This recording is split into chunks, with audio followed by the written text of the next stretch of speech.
Oh, sit in the storage room. We need space for important clients, my brother smirked.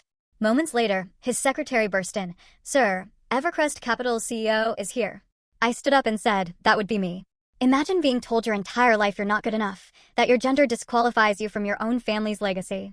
Now imagine walking back into that very company, years later, not just as an invited guest, but as the billionaire CEO who could either save or utterly crush them. That's my story, and believe me, the look on their faces when they figured out who I really was? Priceless. Growing up in Connecticut, in the Wilson family, it was always clear who mattered. My older brother, Nathan, who's 42 now, was Dad's golden boy. From the moment he could walk, Dad paraded him through the office, introducing him as the future of Wilson Enterprises. Kyle, 40, easily slipped into sales, charming clients with that effortless smile and his golf game. Brandon, 37, was the quiet one, brilliant with computers and systems, but he just didn't have that aggressive confidence Dad valued. And then there was me, Audrey. I was fascinated by the business from the moment I could read. At 8 years old, I'd be poring over Dad's financial statements at the kitchen table while my friends were watching cartoons. By 12, I was pointing out supply chain inefficiencies no one else had noticed. Dad would ruffle my hair, call me smart cookie, and then promptly ignore every single suggestion. Business isn't really for girls, princess, he told me at 14, right after I'd put together a detailed analysis on why we should expand into healthcare. That same week, Nathan presented some half-baked idea about sports equipment that lost the company $2 million. Dad? He called it a learning experience. Despite the blatant favoritism, I persisted. I truly believed merit would eventually win out. I worked 80-hour weeks at Wilson Enterprises through my 20s. I transformed our outdated accounting systems, landed our first international clients, and increased profitability in my division by a staggering 43%. Then came the board meeting that changed everything. Dad was turning 65 and announced his succession plan. Despite my accomplishments, my education, the undeniable numbers that showed my divisions outperforming all others, he named Nathan as his successor. Wilson Enterprises has always been led by a Wilson man, he explained afterward, not meeting my eyes. That's just tradition, Audrey. You'll still have an important role. That important role turned out to be working under Nathan. He promptly reassigned all my major clients to himself and Kyle. The final insult? He moved me from my executive office to a converted supply closet, explaining that client-facing employees need the window offices. I resigned the next day. No dramatic confrontation. No tearful goodbye. I just placed my resignation letter on my father's desk before he arrived and walked out. The only person who tried to stop me was Melissa, Nathan's secretary, who had always been kind. They don't deserve you, she whispered as I carried my small box of personal items to my car. But they'll regret this someday. I didn't look back. Instead, I used my savings and a small inheritance from my mother to start fresh. I even reverted to her maiden name, Hayes.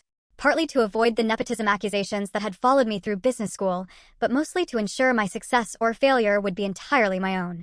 Evercrest Capital began in a tiny office with just me and 2 hungry recent graduates who believed in my vision. We specialized in identifying struggling, but fundamentally sound manufacturing businesses, providing capital and restructuring expertise to turn them around.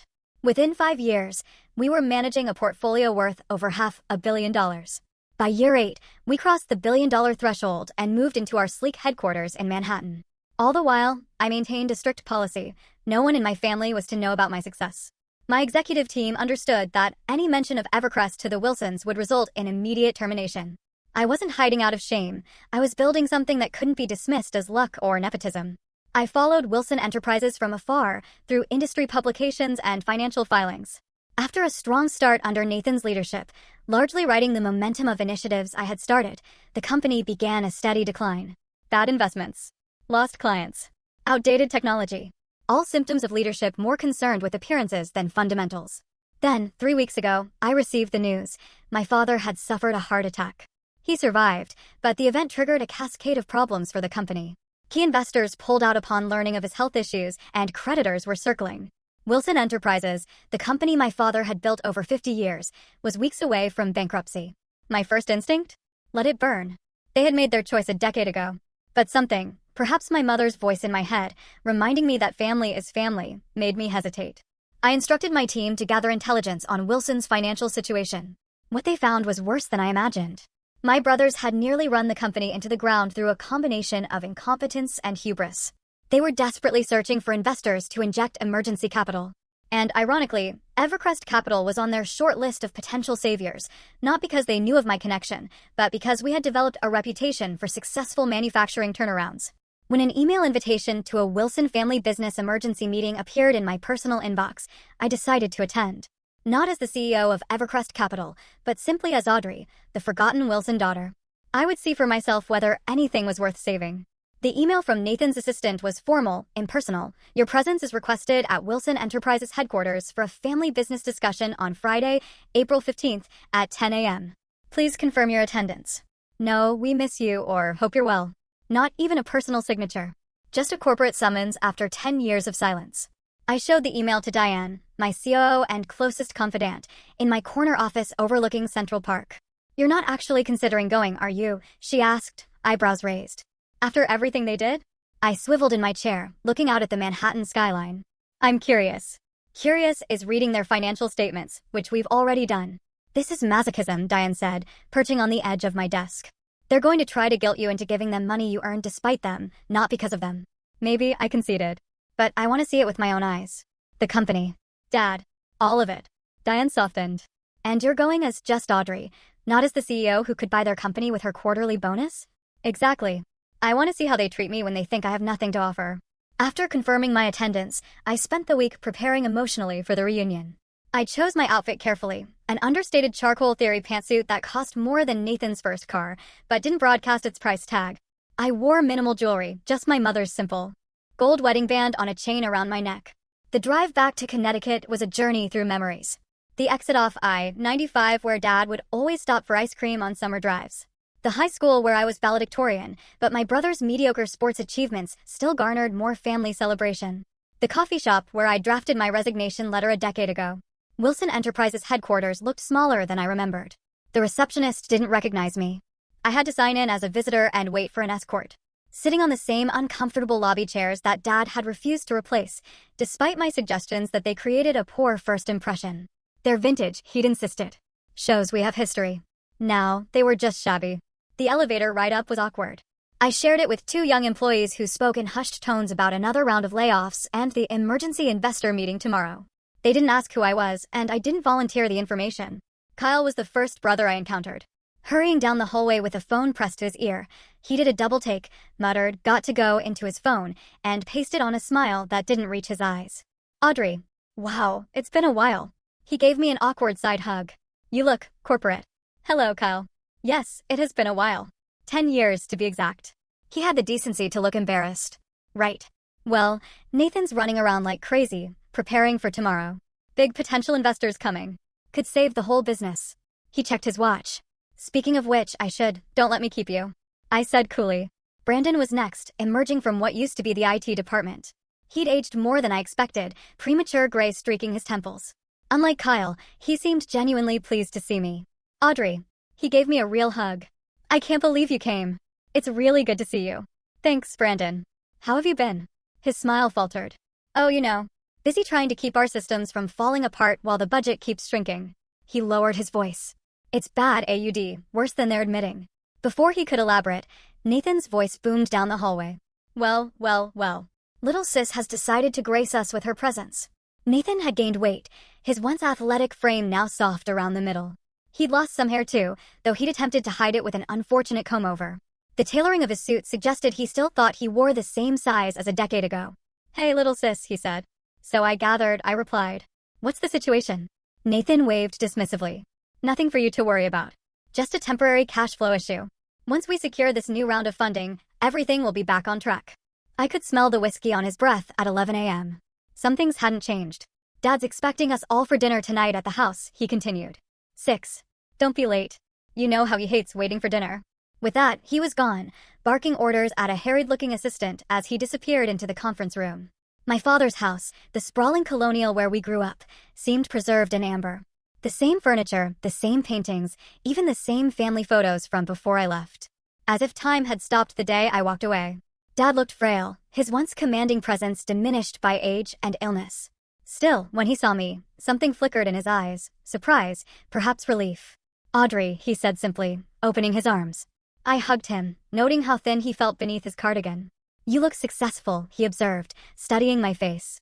I am, I replied, offering nothing more. Dinner was a stilted affair. Nathan dominated the conversation with optimistic projections about tomorrow's investor meeting and the future of Wilson Enterprises once this minor setback was resolved. Carl nodded along enthusiastically, while Brandon pushed food around his plate. Dad said little, watching us all with tired eyes.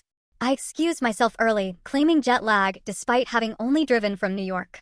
As I headed upstairs to my old bedroom, preserved like a museum exhibit to my teenage self, I overheard Nathan and Dad in Dad's study.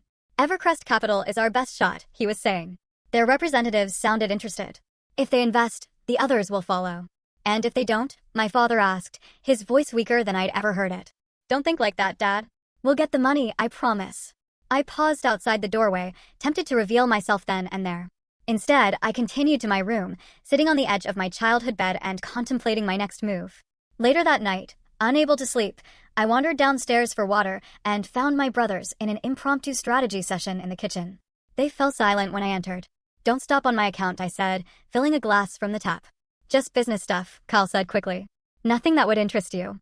I smiled tightly. You'd be surprised what interests me these days. After I left, I lingered in the hallway, listening. Do you think we should involve her tomorrow? Brandon asked. She always had a good head for numbers. Absolutely not. Nathan replied sharply. The last thing we need is her amateur input scaring off Evercrest. They're our last hope. I smiled to myself. I woke before dawn, my body still operating on my usual schedule despite the unfamiliar surroundings. I dressed methodically, silk blouse, tailored pants, and a casual blazer to conceal the power suit beneath. I secured my mother's ring around my neck and applied minimal makeup, enough to look professional, but not enough to signal I was trying to impress anyone. By 7 a.m., I was at Wilson Enterprises, watching the frantic preparations from the periphery. Staff rushed around, adjusting furniture in the main conference room, testing the projector, and arranging platters of pastries that looked far more expensive than the company could afford right now. I approached Brandon, who was fiddling with the presentation laptop. Need any help? He jumped slightly. Oh, Audrey. Didn't see you there. I'm pretty good with PowerPoint these days, I offered. Brandon hesitated, glancing toward Nathan's office. Let me just take a look, I said, sliding into the chair beside him. The presentation was a disaster. Inconsistent formatting, typos, and, worst of all, fundamentally flawed analysis of the company's turnaround potential. Brandon, these projected growth numbers don't align with your current manufacturing capacity, I pointed out. And this slide about future markets contradicts the data on slide 7. Really? He frowned, looking closer. I told Nathan those projections seemed optimistic, but he insisted. What's going on here? Nathan appeared in the doorway, coffee in hand. Brandon, why isn't the presentation ready? I was just helping him polish a few things, I explained. There are some inconsistencies in the financial. We don't need your help. Nathan cut me off. This presentation has been vetted by actual financial professionals. I bit my tongue, knowing any defense of my qualifications would reveal too much. Just trying to contribute. The best way you can contribute is by staying out of the way, Nathan said. The investors will be here in an hour, and we need everything perfect. Perfect was certainly not the word I would use for their preparation. As the morning progressed, I watched board members and additional potential investors arrive. Most were older men in conservative suits who barely glanced my way. A few nodded politely when introduced, but it was clear they viewed me as irrelevant to the proceedings. The conference room transformed into a buzzing hub of activity. Name placards were arranged around the massive oak table, all bearing names of people who apparently mattered more than me. At 9:45 a.m., 15 minutes before the scheduled start, Nathan approached me as I reviewed notes near the refreshment table. Oh, Audrey, he said with a dismissive glance. We need these seats for the real stakeholders. Why don't you sit in the storage room? We'll fill you in later. My expression remained neutral, despite the familiar sting. The storage room? It's been converted to a small office, he explained impatiently. There's even a chair. Melissa will show you. Kyle, standing nearby, looked uncomfortable but said nothing. Brandon actively avoided eye contact, suddenly fascinated by his tablet screen. Melissa, Nathan's long-suffering secretary, gave me an apologetic look as she led me down a hallway to what was indeed a glorified closet. A metal folding chair sat next to a dusty desk piled with old catalogs and forgotten office supplies. I'm so sorry, Miss Wilson, she whispered. I tried to tell him this was inappropriate. It's fine, Melissa, I assured her. Actually, it's perfect.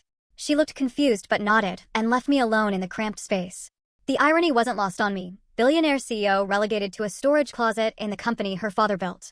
The room was a time capsule of Wilson Enterprises history. Boxes of old product catalogs from the 1980s and 90s. framed newspaper clippings about company milestones, a dusty plaque commemorating Dad's Entrepreneur of the Year award in 1995. In one corner, I found a box labeled Family, containing old photographs. My high school graduation, where I stood proudly beside my father. The company picnic when I was 16 and had won the Employee Innovation Contest with an inventory management solution that the company still used. My mother, before cancer took her, smiling with her arm around me at my college acceptance. The thin walls allowed me to hear the nervous energy in the conference room. Nathan's voice carried as he rehearsed his opening remarks, sounding less confident with each repetition. I could hear the shuffling of papers and occasional muttered curses as last-minute changes were made to the presentation. Then, I discovered something unexpected, a stack of recent financial documents that had apparently been hidden away rather than properly filed. I skimmed through them, my stomach sinking. The situation was far worse than even my team had uncovered. Wilson Enterprises wasn't just struggling, it was on the verge of complete collapse. Unpaid vendors, missed loan payments, tax liens, a perfect storm of financial mismanagement. At 10:15, I heard Melissa's heels clicking rapidly down the hallway. She burst into the main conference room. "Sir," she called out breathlessly, "Evercrest Capital's representatives are here. They've just pulled up in front." The room fell silent, then erupted. I stood, removing my casual blazer to reveal the impeccable suit beneath. I checked my reflection in my phone camera, securing a stray strand of hair and straightening my posture. Then I texted my waiting executive team, "Enter in 5 minutes." It was time to emerge from the shadows. I stood in the storage room, listening as Nathan began his introduction to the assembled board members and potential investors. His voice carried that artificial confidence I remembered so well. Slightly too loud, slightly too rehearsed. "Ladies and gentlemen, thank you for joining us during this exciting time for Wilson Enterprises. While we face some temporary challenges, we're positioned for an unprecedented comeback with the right strategic partners." Through the thin walls, I could hear the rustling of presentation materials being distributed. Kyle chimed in occasionally with enthusiastic affirmations, while Brandon's quieter voice explained technical details when prompted. The board members' questions grew increasingly pointed. "These revenue projections seem extremely optimistic given your current production capabilities," noted one. "Could you explain the discrepancy between these figures and last quarter's actual performance?" asked another. Nathan's answers became more defensive. His explanations more convoluted. The room's energy was shifting.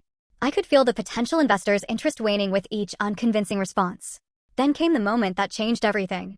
The door to the conference room burst open. I heard Melissa's breathless voice, "Sir, Evercrest Capital CEO is here." An expectant hush fell over the room.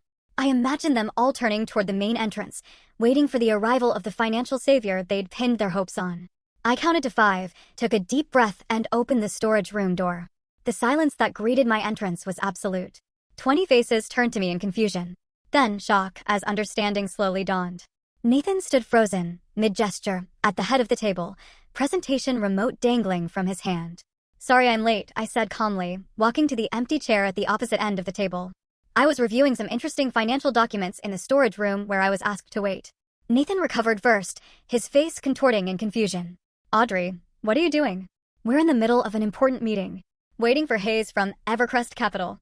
I smiled, placing my business card on the table and sliding it toward the center. "That would be me. Audrey Hayes." I reverted to my mother's maiden name when I started my company. One of the board members, Mr. Fitzgerald, who had been with the company since my father's early days, picked up my card. His eyes widened as he read it. "Audrey Wilson, is Audrey Hayes, the Audrey Hayes, CEO of Evercrest Capital?" I nodded, removing my company ID from my pocket and placing it beside the card. "The very same." The room erupted. Kyle's mouth literally hung open. Brandon stared at me with a mixture of shock and, was that admiration? The board members whispered urgently to one another, some looking impressed, others concerned. Nathan's face had drained of color. "This is some kind of joke," he stammered. "You can't be, I assure you, it's not a joke," I replied evenly. Evercrest Capital manages assets of over $3.2 billion. We specialize in manufacturing turnarounds, particularly family businesses facing succession challenges. I paused. "Sound familiar? But you've been, what, working as a secretary somewhere all these years?" Nathan sputtered. "How could you possibly?" "After I left Wilson Enterprises," I interrupted, "I founded Evercrest with my savings and a small inheritance from Mom. We've grown exponentially year over year for the past decade. Forbes featured me last month, actually.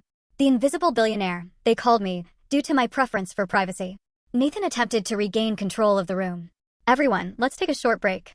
Audrey, I need to speak with you privately." "I don't think so," I said, my voice firm. I'm here as an invited potential investor, and I'd like to continue this meeting. If that's acceptable to you, Mr. Fitzgerald. Mr. Fitzgerald nodded, a small smile playing at his lips.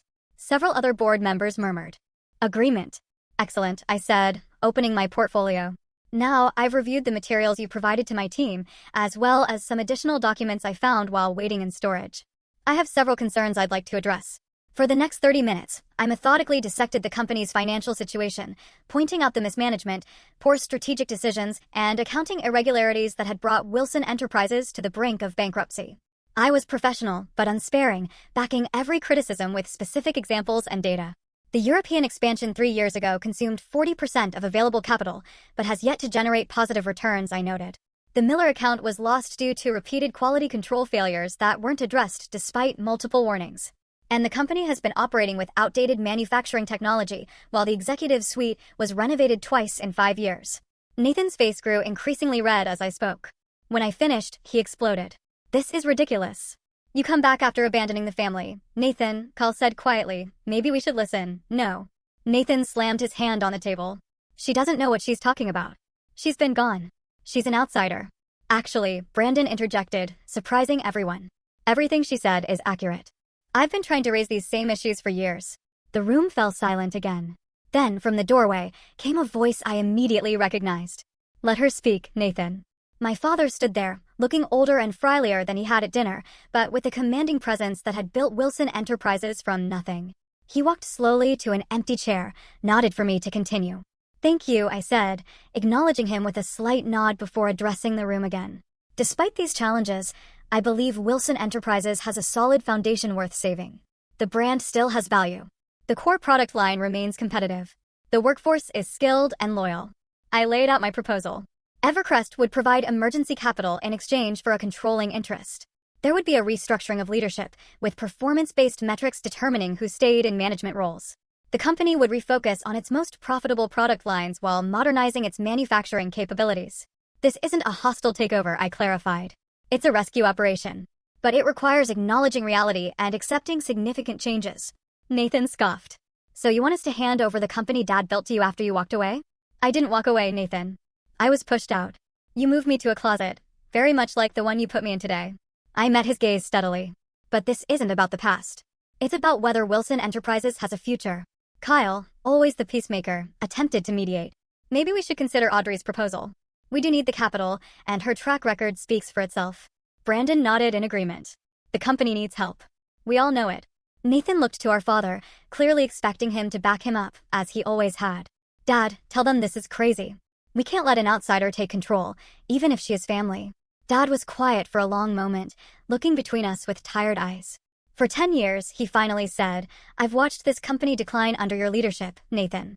I defended you. Made excuses. Convinced myself things would turn around, but they haven't. He turned to me. And for those same 10 years, I followed your success from afar. Read every article about Evercrest. Tracked every acquisition. Kept a file of everything you've accomplished without the Wilson name or connections. This revelation stunned me. He'd been watching my career all along. You were always the one with a real vision, Dad continued. The drive. The discipline.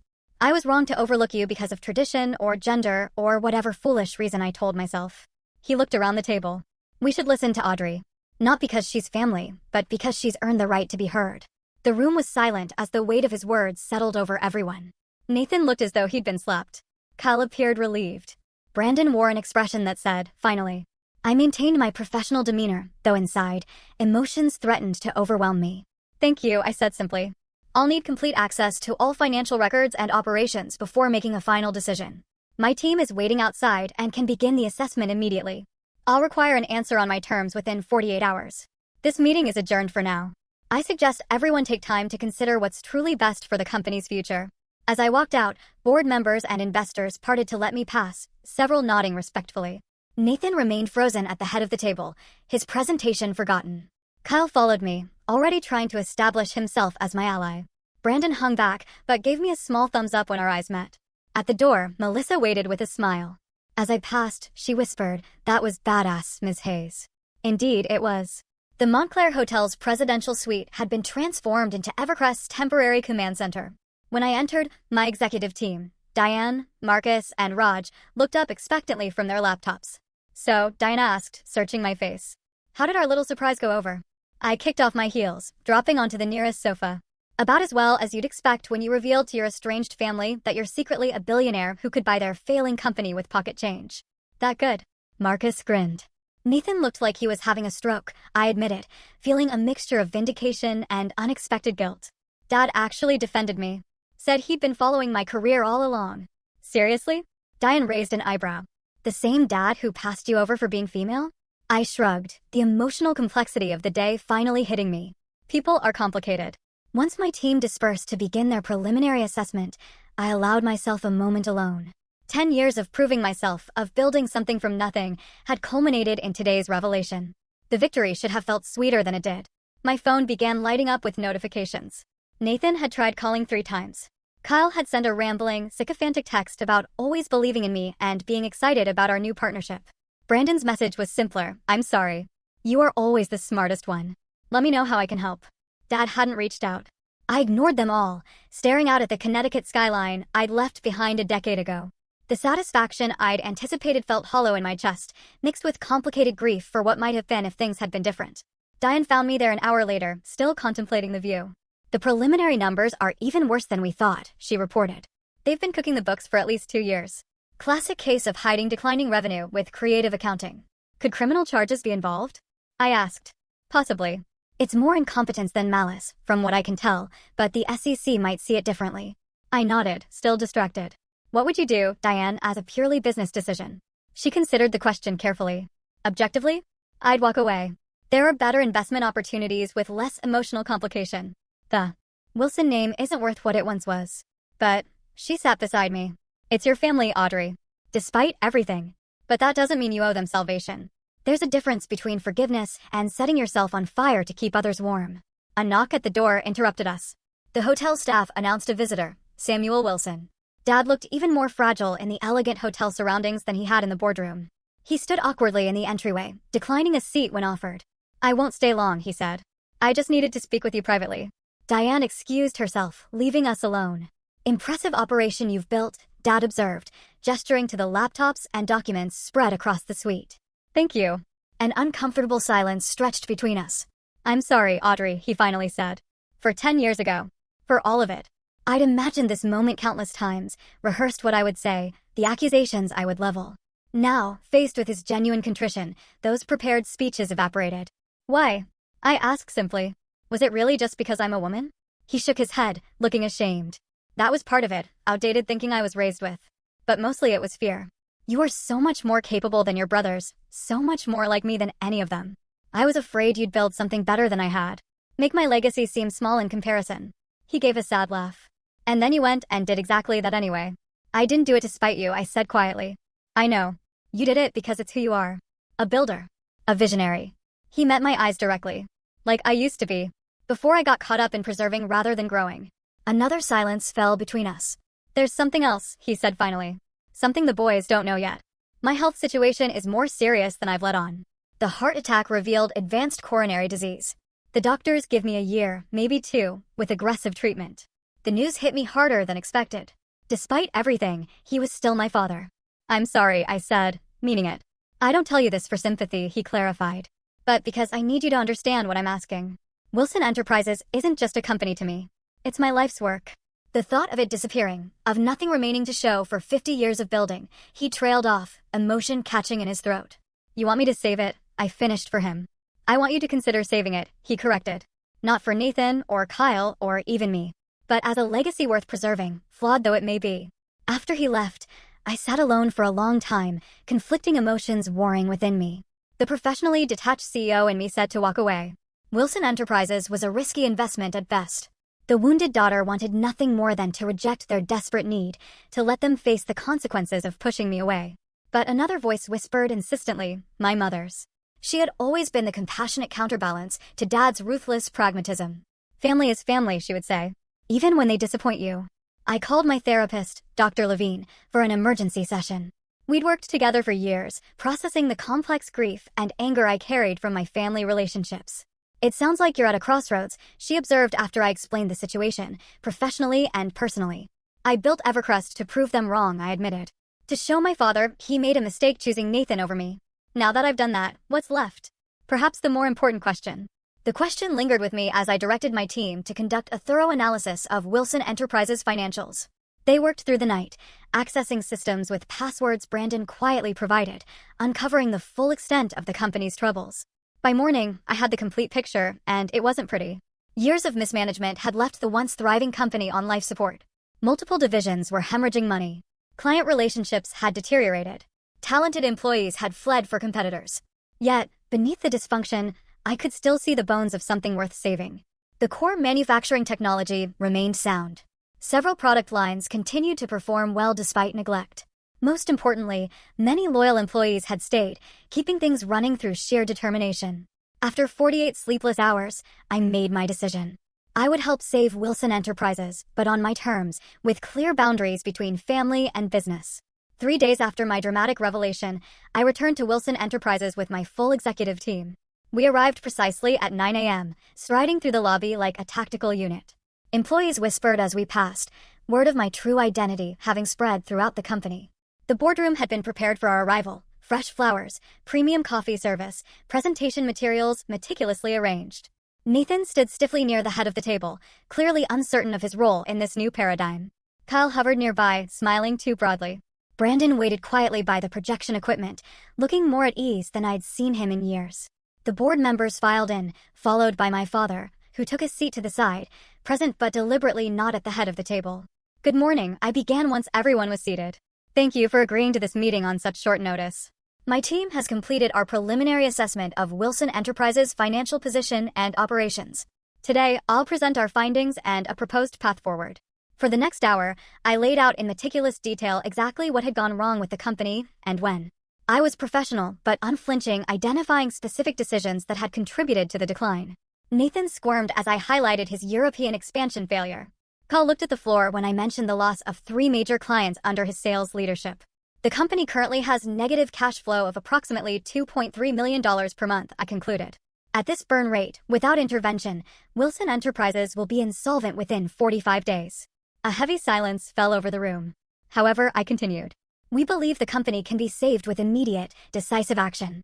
I outlined our proposed turnaround plan. Evercrest would provide emergency capital of $50 million in exchange for 60% ownership. There would be a complete restructuring of the executive team, based on merit rather than family connections, and unprofitable divisions would be sold or shuttered. Manufacturing would be modernized with state-of-the-art technology. Additionally, I said, looking directly at the board, I will require installation as chairperson, with full authority to implement necessary changes without interference. Nathan stood abruptly. This is outrageous. You're talking about a hostile takeover of a family business. I'm talking about saving a family business that you've run into the ground, I replied calmly. The alternative is bankruptcy within weeks. Your choice. We can find other investors, he insisted, though his voice lacked conviction. Can you? I raised an eyebrow. In time with these financials? Be my guest. Mr. Fitzgerald, the senior board member, cleared his throat. Nathan, perhaps we should consider Miss Hayes's. Ms. Wilson's offer seriously. The timeline she's presented aligns with our own projections. Nathan looked around for support, but found little.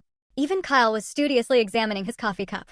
This is still a family company, Nathan said desperately. Dad, tell them. All eyes turned to our father, who had remained silent throughout the presentation. He looked older than his years as he slowly rose to his feet. When I founded Wilson Enterprises, he began, his voice steadier than I expected. I had nothing but determination and a belief that I could build something worthwhile. Something that would last beyond me.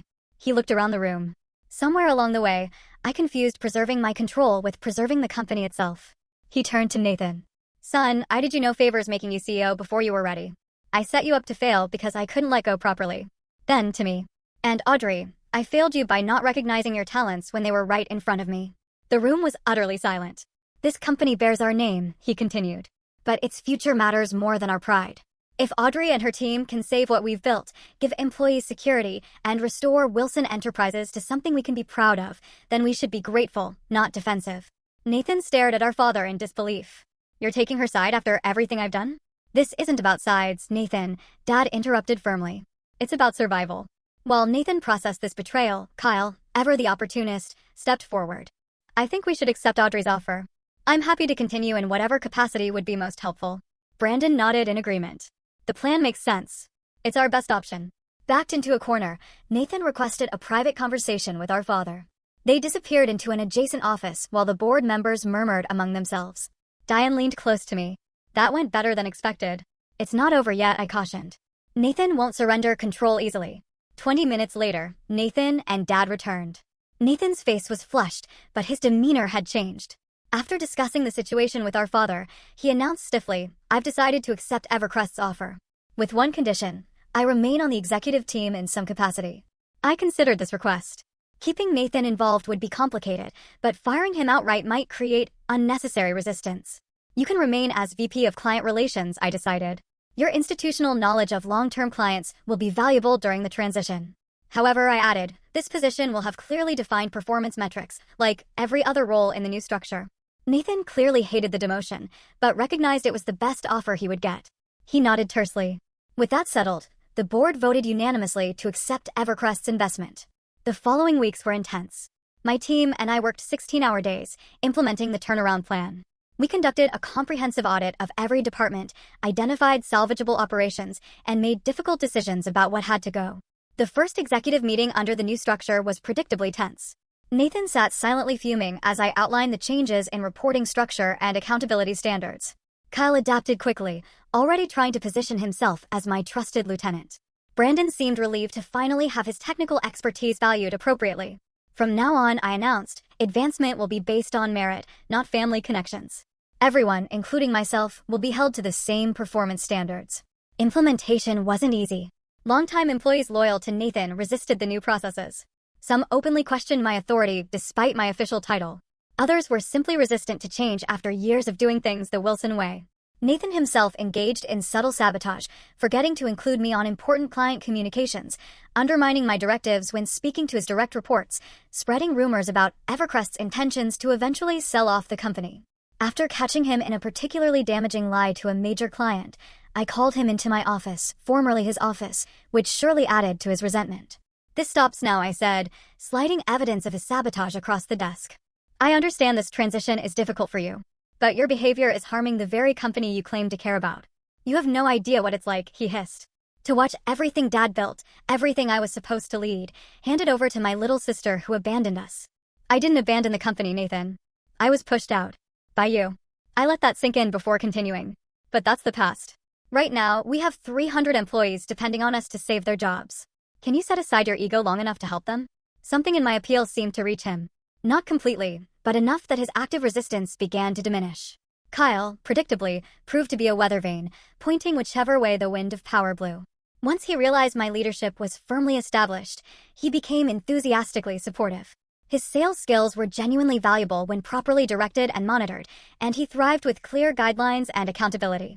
The real surprise was Brandon. Given actual authority and resources, he flourished. His technical innovations streamlined manufacturing processes, saving millions in operational costs. He assembled a talented IT team that modernized our outdated systems, improving efficiency throughout the company. 6 weeks into the restructuring, we faced a crisis. Our largest remaining client, Henderson Medical Supplies, was threatening to take their business to a competitor. The account represented nearly 20% of our current revenue. Losing it would be devastating. Nathan had cultivated the relationship for years, but they were specifically upset about changes we'd implemented to quality control procedures. I scheduled an emergency meeting with their executive team, bringing Nathan, Kyle, and our production manager. We need this account. Nathan stressed before we entered the meeting. Whatever they want, we should give them. Not if it compromises our new standards, I replied. We'll listen, but we won't promise what we can't deliver. The meeting began tensely. Henderson CEO complained about our unnecessary bureaucracy and threatened to walk unless we returned to the previous arrangements. When Nathan began immediately capitulating, I intervened. Mr. Henderson, I understand your frustration with the changes. Change is difficult for everyone. But let me explain why these new procedures are actually to your benefit. I proceeded to outline how our enhanced quality controls would reduce defect rates, improve consistency, and ultimately save them money on returns and customer complaints. I shared data from other clients who had already seen improvements and presented a cost analysis showing the long-term benefits. Additionally, I added, as a gesture of good faith, we'll extend a 5% discount for the next quarter while we prove the value of these changes. By the end of the meeting, not only had Henderson agreed to stay, but they were considering increasing their order volume. As we left, Nathan grudgingly admitted, that was impressive. I've been trying to get them to increase orders for 3 years. Different approaches work in different situations, I replied, not unkindly. Your relationship with them got us in the door. My data convinced them to stay. It was our first moment of genuine professional respect. The company's turnaround began gaining momentum. Operational costs decreased by 30% through efficiencies and strategic cuts. New clients, attracted by our improved quality and reliability, began signing contracts. Employee morale improved as they saw the company stabilizing. My father attended weekly update meetings, sitting quietly at the back of the room. After one particularly positive session, he asked me to join him for dinner at his house.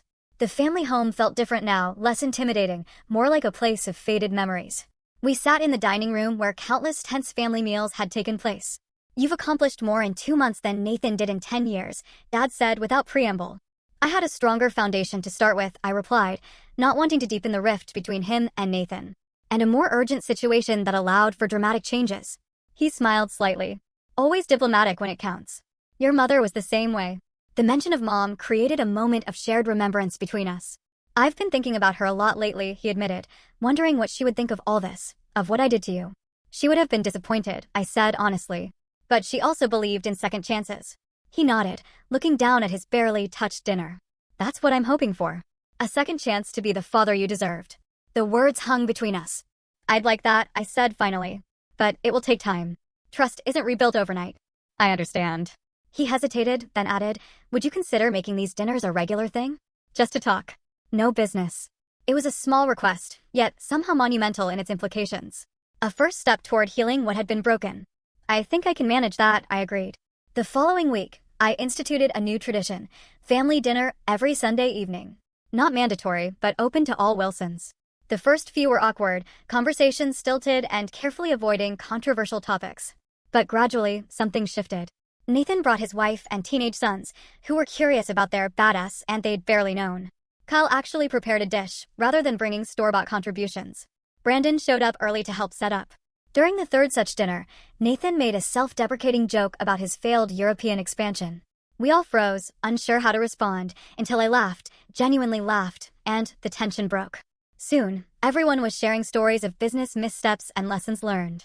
For the first time in over a decade, it felt like we might actually become a family again. Different from before, with clearer boundaries and expectations, but a family nonetheless. 6 months passed in a blur of strategic decisions, operational changes, and careful rebuilding.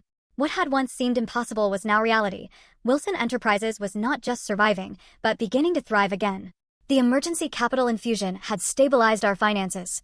Strategic divestment of unprofitable divisions generated additional cash flow. Most importantly, our renewed focus on quality and innovation had restored client confidence and attracted new business. The most significant development came unexpectedly. During a routine review of potential acquisition targets, my Evercrest team identified surprising synergies between our portfolio companies and Wilson Enterprises' core business. What began as a rescue operation evolved into a strategic merger, with Wilson Enterprises becoming the manufacturing arm of a larger, more diversified operation. The day we announced the formal merger was surreal. I stood at the podium in the company atrium, facing employees from both organizations, my family seated in the front row. Today marks not an ending, but a new beginning, I told them. Wilson Enterprises and Evercrest Capital are stronger together than apart, combining century-old manufacturing expertise with cutting-edge financial and operational strategies.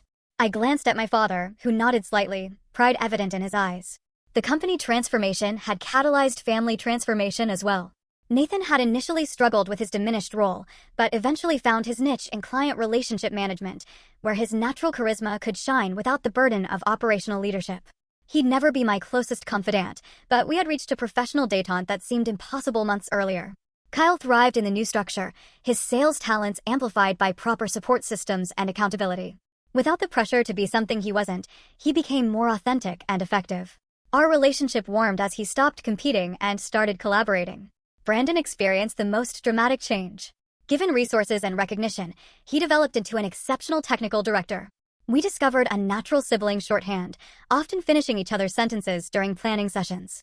The bond we might have formed as children began growing in adulthood.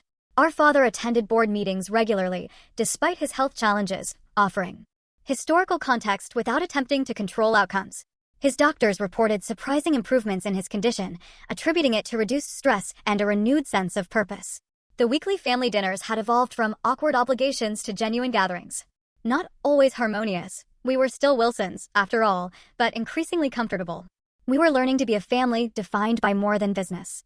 One evening, I encountered Mr. Fitzgerald, the senior board member who had witnessed my humiliation and subsequent triumph at an industry event. I always knew Samuel made the wrong choice, he told me, glass of scotch in hand. Even tried to tell him so at the time. But perhaps it worked out for the best in the end. You built something remarkable on your own terms, without the Wilson legacy as a crutch or a burden. Perhaps, I agreed, though I couldn't help wondering how different things might have been. The most meaningful conversation came on a quiet Sunday afternoon. Dad had asked me to help sort through old company documents in his home office, a task that would have been unimaginable a year earlier. I found something you should have, he said, handing me a worn leather portfolio. Inside was my business plan from when I was 16, proposing Wilson Enterprises' expansion into medical equipment manufacturing.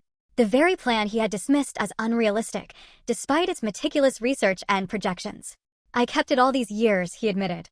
Sometimes I would take it out and look at it, especially after you left. The medical division you proposed would have positioned us perfectly for the pandemic boom. He shook his head ruefully. Just one of many missed opportunities. We can't change the past, I said, touching the faded pages that represented so much youthful hope and subsequent disappointment. No, he agreed. But I want you to know that I always saw your potential, Audrey. I was just too afraid of being overshadowed to nurture it properly. That was my failure, not yours. Coming from a man who had rarely admitted failure of any kind, the words carried immense weight. Thank you for saying that, I replied simply. Later that week, during our executive leadership meeting, we discussed succession planning. Ironically, the very issue that had driven me from the company a decade earlier. We need to establish clear criteria for future leadership, I explained, based on merit, skills, and demonstrated capability. Not family connections or seniority. Nathan, who might once have taken this as a personal attack, nodded in agreement. The next generation should earn their positions, he said, glancing at his teenage sons who occasionally intern during school breaks. No shortcuts or assumptions. Exactly, I confirmed. We'll create development tracks for promising employees, family or not, with mentorship, education, support, and progressive responsibilities. As the meeting concluded, I found myself reflecting on the journey from storage closet to boardroom. The vindication was sweet, yes, but the healing was the true victory. The ability to lead without anger, to collaborate with my brothers without resentment constantly simmering beneath the surface. I had spent years building Evercrest to prove my worth to a family that had undervalued me. The irony was that true satisfaction came not from proving them wrong, but from creating something that made all our lives better. Success wasn't revenge. It was the freedom to move beyond the need for revenge. That evening, I stood in my office, once my father's, briefly Nathan's, now legitimately mine, looking out at the manufacturing floor where workers moved with renewed purpose. The Wilson name still adorned the building, but its meaning had evolved. No longer a patriarchal kingdom, but a modern enterprise where contribution mattered more than connection. So, what's the lesson in all this? That sometimes being underestimated is your greatest advantage. That building yourself outside the shadow of family expectations can forge a strength no inheritance could provide. That healing doesn't require forgetting the past, but it does require releasing its power to define your future. And perhaps most importantly, that the storage room where they seat you might just offer the perfect vantage point to observe exactly what needs changing before you emerge to change it all.